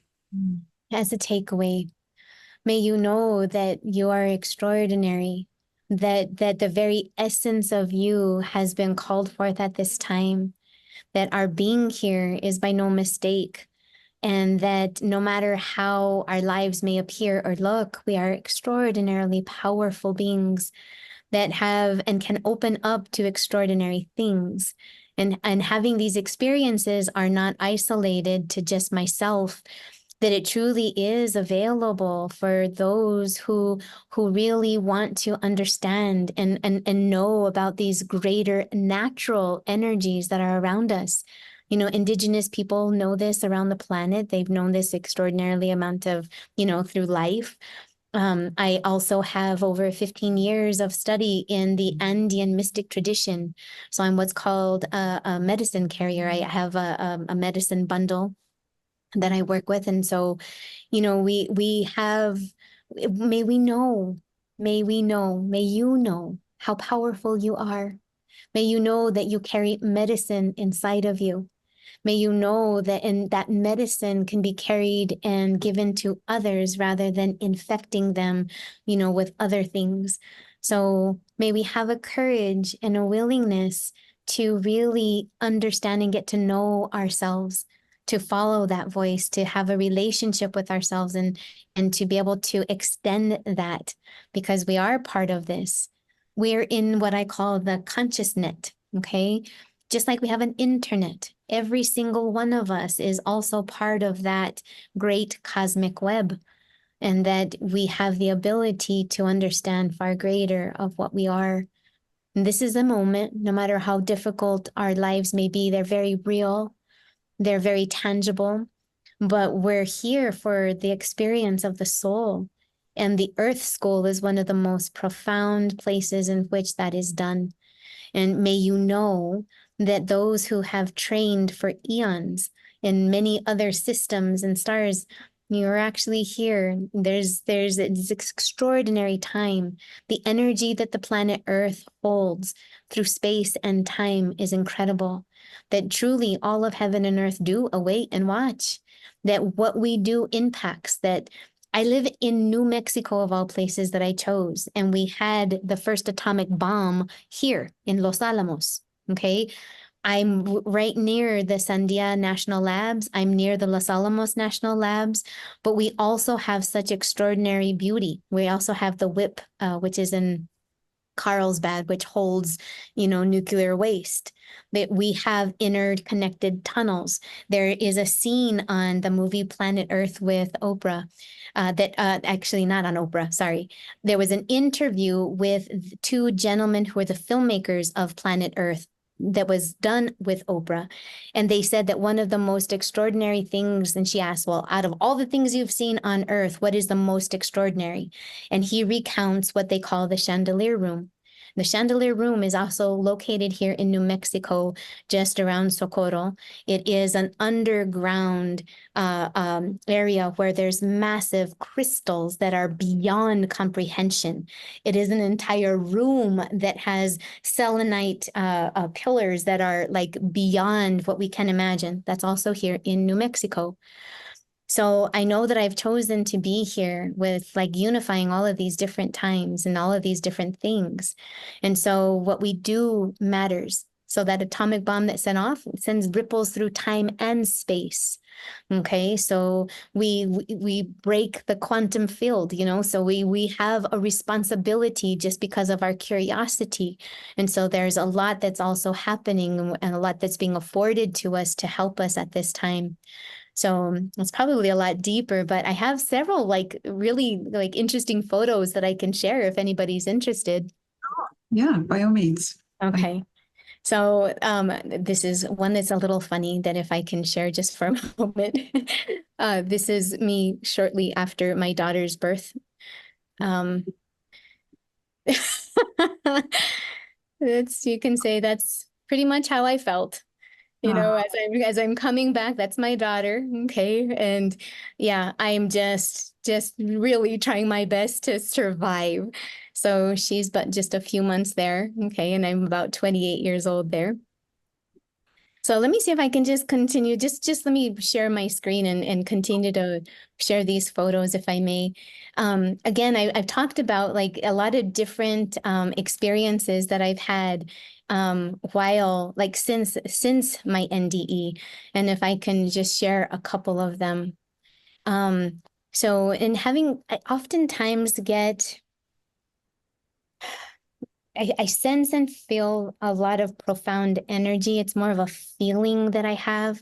It's more of an emotion that presses through. And when that happens, I'm a prolific photographer. I love taking amateur photographer. I love taking photos. And many times I actually capture things in the photos. So while I was at a fire ceremony, I caught this this flame that was actually in the fire. So let me see if I can share that. Oops. Sorry about that. Okay. Oh, goodness gracious. Stop share. And let's see if I can share screen again.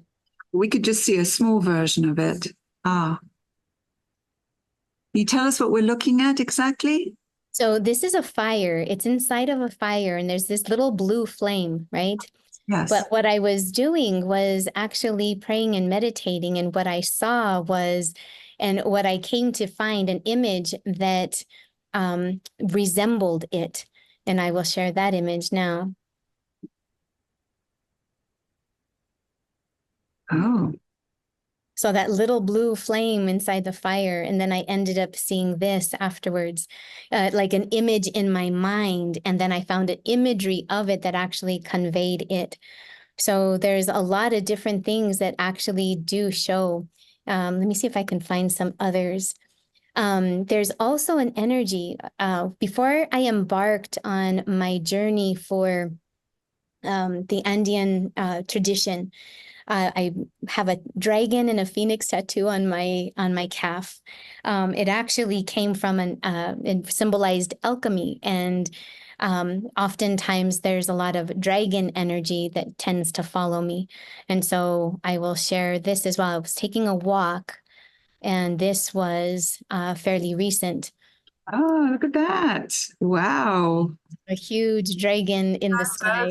That does look like a dragon. You can see the eye and the jaws, Yes. ears, as it were.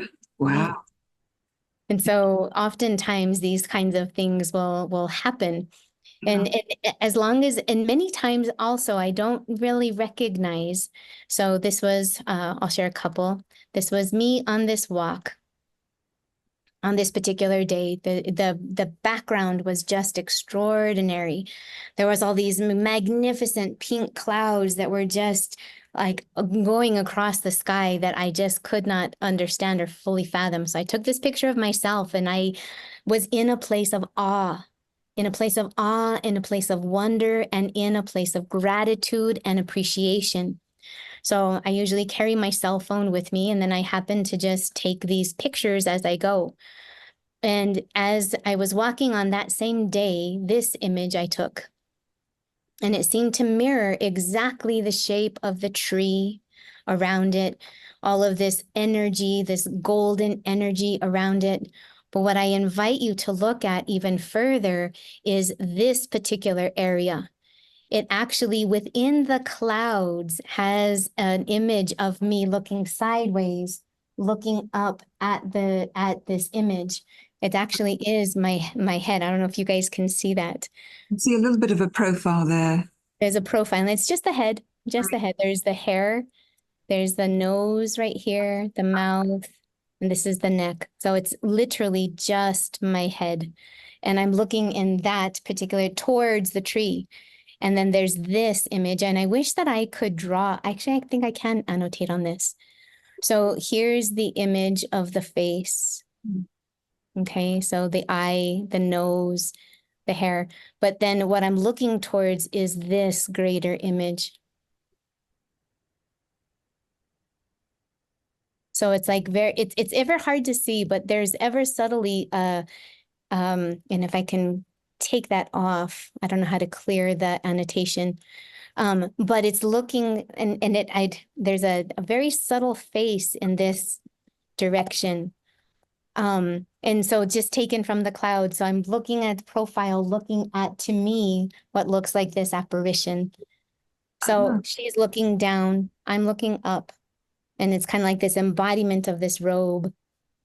So that's one of the things. So there's many situations and many times like that. Let me ask you, Sure. before you saw this and took the photograph, are you saying that you were imagining this in your mind's eye? It was in your imagination to some extent, or not necessarily? Or I would say not necessarily that, but I was in gratitude of the clouds. I was in such a state of awe and wonder in what I was shown in the clouds, in the sky. So I had a place of gratitude within me. And oftentimes when I'm in that state, I pray. And so I was offering up a prayer and just this deep, deep sense, and just randomly took a picture. And I didn't discover what was in it until probably several months later, when I wanted to use it as the backdrop of my computer.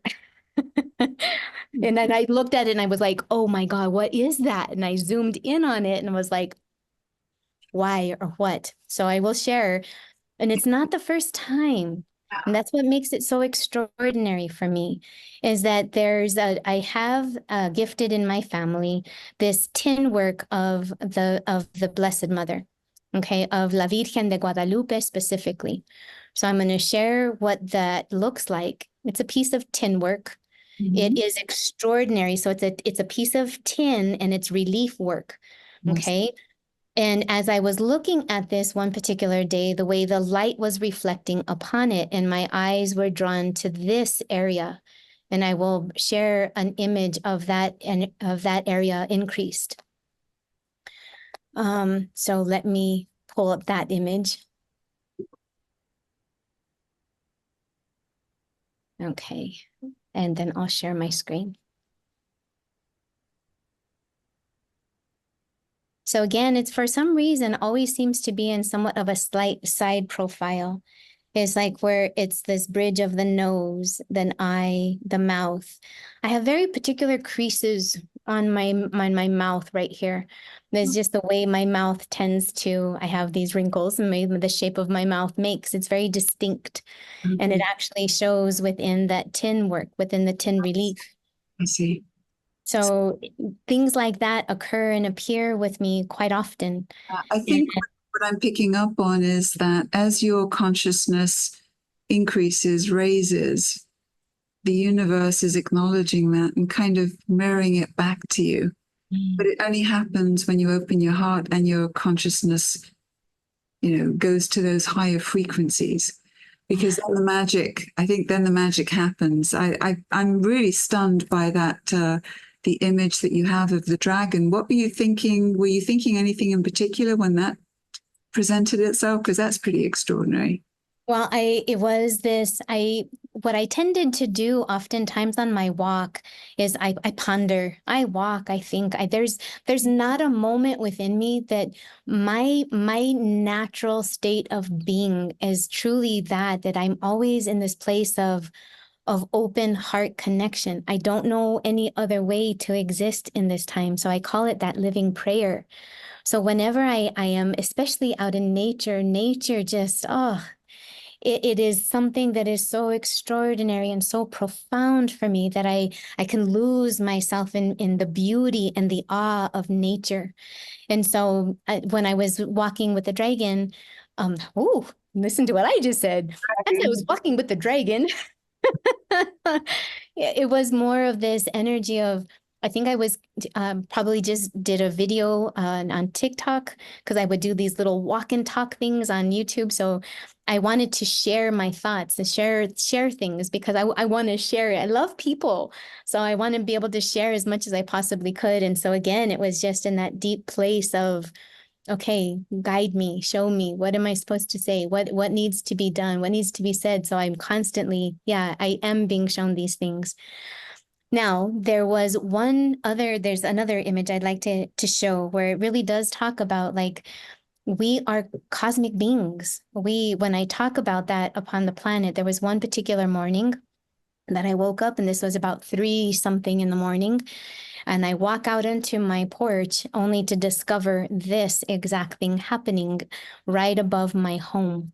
So let me share this with you.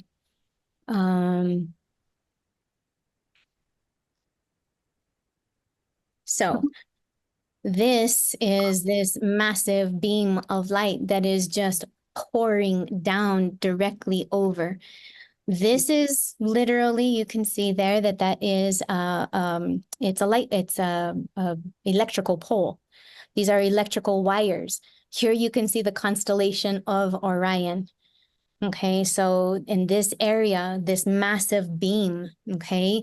And so as I took the second picture, okay, it's of the moon, but the moon is behaving in such an extraordinary way. So let me get to that other image and share my screen.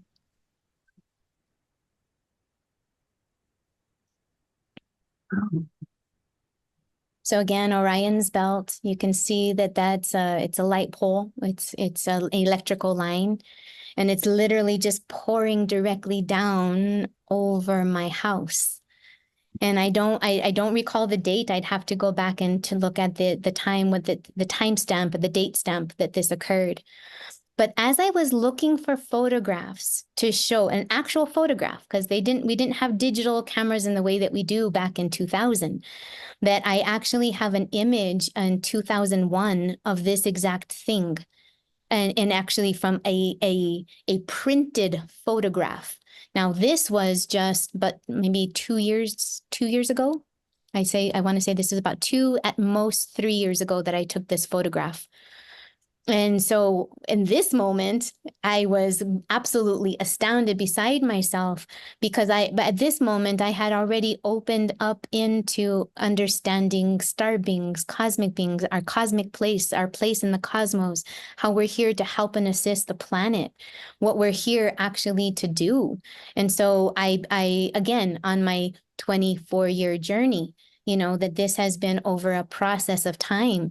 And so I am given glimpses of these things, that just continue to propel me.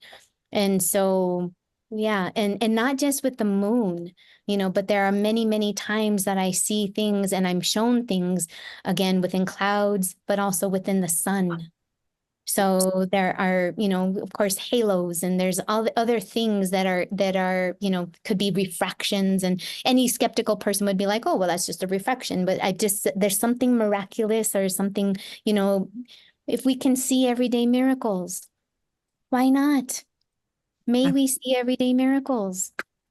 So yeah, we are so much more. Our life is extraordinary. There's so much beauty around us that's possible if we just have the ability and the way to see, and I think that, as we embark upon our journeys and we begin to understand this more and more and more, that we can begin to open up into something. If we just have the awareness and even if it's just like, I wonder, may we have, because curiosity is truly one of those guiding forces, that curiosity is our inner soul speaking to us. Those are the things that we're meant to do. So, and I will just share a couple of these as well. So this first, I found this little glass marble obscurely in a whole thing of gravel up at my parents' house. And just taking this photograph, this little glass marble, is a beautiful reminder to me. When you look through the glass marble, it shows everything else upside down. And it reminds me that as we look through a glass sphere, that everything within it actually, is not necessarily what may seem, what may actually be. And so you can see all these little light refractions, in this area, but that's how I tend to see. So I see the world in that way. So like in a way of fractals, it looks like that's super tiny. Let me see if I can get to the big one. Share screen. There we go. So I see the world in this way, just like that marble. Like somehow I can sense and feel energies beyond that, like we are all part of this great, intrinsic, spherical connections. And that so many times it's represented in physical manifestation. So not just through that marble, but even, through just light appearances. And so just this little beam of light, just being held there, and through it, there's even like some imagery, with all of these different panels. So I have, and I continue to have extraordinary experiences, and I did share that, I still do have this connection with the Blessed Mother. There are times when I stayed away from my church, stayed away from attending, because in those moments, it didn't seem to fully be able to reconcile with my experience. Now, I shared that it created a rift within my family, but I am very happy to say that it actually did come back full circle, and that my older brother, who had difficulty with the awareness of this, he has now since passed. He passed on January 31st of 2022. And 9 days after his passing, he did come to me and he did say, I am so sorry. I had no awareness or understanding. And all of it was in Spanish. But the bottom line was, I had a lot of fear in life. And he appeared with the Blessed Mother beside him. And he said, but she has shown me what you are and what you do and why you do it. And the understanding that it was not something to be feared, but that it actually serves in an extraordinary way. I feel deeply blessed to be able to work with souls around the planet. It's one of the deepest honors for me, truly, because to sense and feel their God spark, there's no greater honor, truly. So for me, it's an honor. Well, I have to say that it's been a great honor to have you on today. We are out of time. We've actually run over. I don't want to keep you any longer, but you are a miracle. And thank you so much for everything you're doing. You do live, you exude the light that you've been telling us about. I felt that in you when I first met you, and you still have it. So it's wonderful. Keep it up. And thank you so much for sharing everything today. It's been very, very interesting. It's been a wonderful afternoon. So good luck at IONS. I know you're going to be wonderful. And we'll be in touch again soon. Thank you so much. And thank you to everybody who's joined us. We will be resuming again in September. So enjoy the rest of the summer. Thank you, everyone. Thank you, Maria Lupita. God bless. Thank you so much. Thank you. Thank you. Okay, bye-bye.